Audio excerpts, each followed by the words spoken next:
ہمارا نفس کہتا ہے یہ جسم میرا ہے، میری ملکیت ہے، اٹس مائی ڈومین، میری خواہش پوری کرنی ہوگی.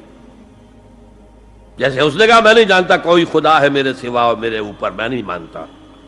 نفس بھی کہتا میں نہیں ماننے کو تیار، کیا حلال ہے کیا حرام ہے، کیا جائز ہے کیا ناجائز، میری خواہش پوری کرو.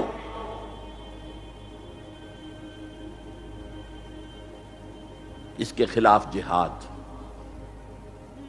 یہ پہلی منزل کا جہاد ہے.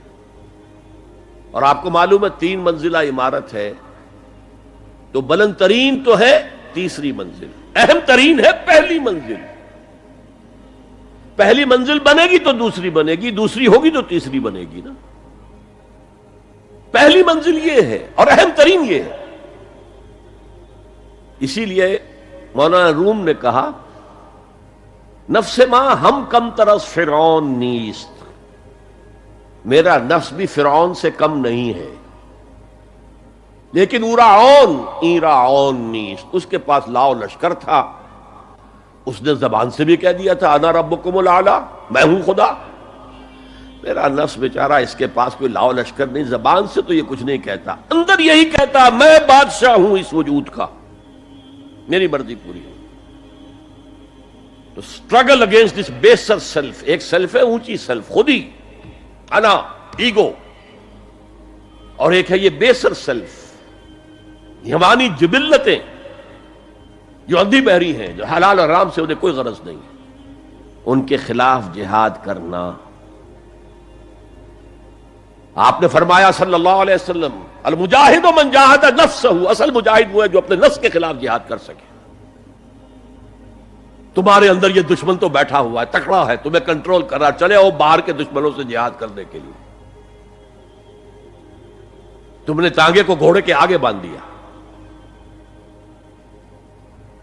اور ایک دفعہ حضور سے پوچھا گیا ای الجہاد افضل یا رسول اللہ، اے اللہ کے رسول سب سے افضل جہاد کون سا ہے؟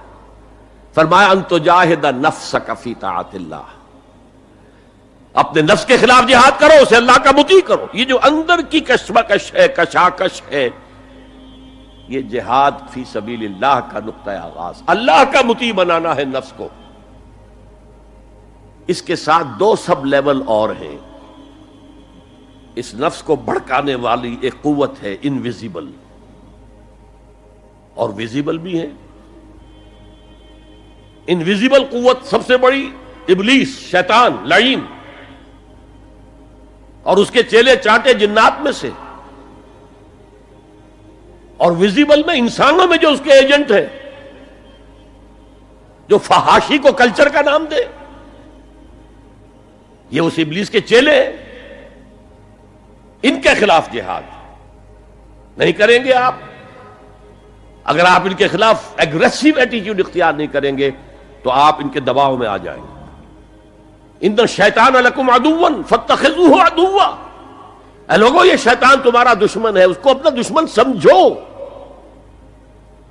وہ تمہیں سبز باغ دکھاتا ہے، بدی کو مزین کر کے دکھاتا ہے، اچھے اچھے نام اس کے رکھ دیتا ہے، اور تمہیں آمادہ کرتا ہے بدی کے ارتکاب پر. نہیں، وہ تمہارا دشمن ہے. افتتخذونہ وذریتہ اولیاء من دونی، تم مجھے چھوڑ کر اسے اور اس کے چیلے چانٹوں کو تم اپنا دوست بناتے ہو. نہیں، شیطان کے خلاف جنگ کرو. اور تیسرا اس پر سب لیول کیا ہے؟ معاشرہ اگر بگڑا ہوا ہے، اس کا عمومی رجحان برائی کی طرف ہے، تو سوشل پریشرز آپ کو ادھر دھکیلتے ہیں. جیسے کہ اگر کوئی موب جا رہا ہے تو اس کے ساتھ چلنا تو بہت آسان ہے، وہ خود ہی آپ کو دھکیلتا ہوا لے جائے گا. اس کے خلاف چلنا بہت مشکل کام. ہو سکتا ہے آپ بڑی زور لگا کے 4 قدم آگے بڑھیں، پھر کوئی ریلا آئے 10 قدم پیچھے لے جائے. تب 2 ہی راستے ہیں، زمانہ بات و سازت تو بعد زمانہ بے ساز. یا تو پیسو معاملہ ہے، زمانہ تمہارے ساتھ سازگاری نہیں کرتا، چھوڑو تم زمانے کے ساتھ سازگاری اختیار کر لو، چلو تم ادھر کو ہوا ہو جدھر کی. ایک یہ ہے کہ نہیں، زمانہ بات و سازت تو بعد زمانہ ستیس، زمانہ اگر تمہارے ساتھ سازگاری نہیں کر رہا تو زمانے سے جنگ کرو، لڑو، ریزسٹ کرو۔ تو 3 جہاد ہو گئے فرسٹ لیول کے، 3 سب لیولز۔ نفس امارہ، اڈ، لیبیڈو، نفس حیوانی کے خلاف جہاد، اس کو بھڑکانے والے، وسوسہ اندازی کرنے والے، اس میں پھونکے مارنے والے، شیطان اور اس کی ذریت مانوی اور ذریت نسلی، جنات اور انسانوں میں جو اس کے ایجنٹ ہیں، ان کے خلاف جہاد، معاشرے کے خلاف ایک اسٹرگل۔ اب یہ 3 جہاد آپ نے کر لیے، اللہ توفیق دے ہم میں سے ہر ایک کو، تو اب یہ جہاد آپ کے جسم سے باہر نکلے گا، خارج میں آئے گا۔ دوسری منزل ہے نظریاتی تصادم۔ اگر آپ نے ایمان کا نظریہ اختیار کیا ہے تو الحاد کا نظریہ رکھنے والے بھی موجود ہیں۔ آپ نے توحید کے نظریے کو اختیار کیا ہے تو مشرکانہ عقائد رکھنے والے بھی موجود ہیں۔ They are bound to resist. اس کے خلاف جہاد کرنا ہوگا، محنت کرنی ہوگی، اپنی بات کو دلائل سے ثابت کرنا ہوگا، اپنی بات کو اچھے انداز میں حسن اسلوب سے لوگوں کے دلوں تک پہنچانا ہوگا۔ ظاہر بات ہے وقت لگے گا، جان کھپے گی، اور اگر آپ انتہائی سنسیئر ہیں یہ آپ کا ایک لائف لانگ اور ہول ٹائم جو ہے آپ کی انگیجمنٹ ہوگی ہے۔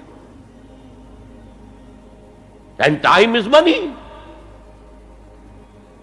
جہاد بالمال، جہاد بالنفس۔